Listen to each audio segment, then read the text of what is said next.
Hi guys, today I'm going to be teaching you the basics of chess movements. Let's get started. First off, we have the pawn. Now the pawn can either move 1 square forward, or it can move 2 squares forward if it has not taken a turn yet. The pawn can only take another piece if it is in a square diagonal to it. And this is also the only time that a pawn can move in diagonals. Next up, we have the rook, or the castle. Now the rook can move either any square up or any square down. It can also move any square to the left or any square to the right. Let's see the rook take a piece. As this pawn is in a straight line from the rook can simply move up and take the piece.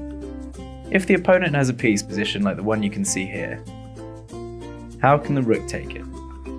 Well, it can't get there in 1 turn, but it can get there in 2 turns.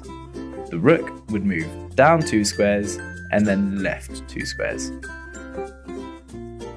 Next up, we have the knight. Now the knight moves a little differently to the other pieces. The knights can only ever move in L shapes, as you can see here. This L shape can also be inverted to make a backwards L. Let's take a look at all the potential places that a knight can move.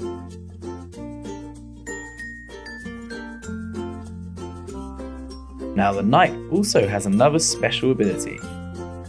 The knight can jump over any piece that's in his way. And as the knight moves in an L shape, he can move over any piece and take the opponent's piece. Next up, we have the bishop. Now the bishop works similarly to the castle.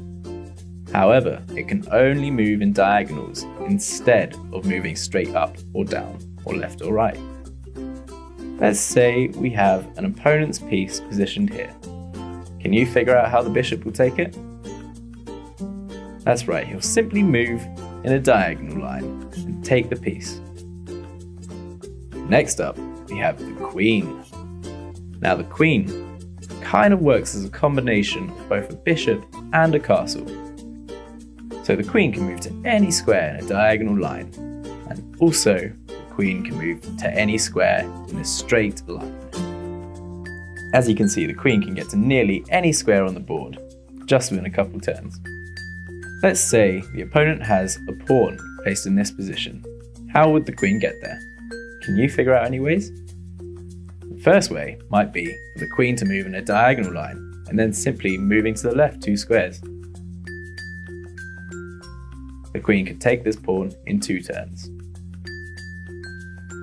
Or the queen could simply move to the left 4 squares and then up another 2, just like a castle.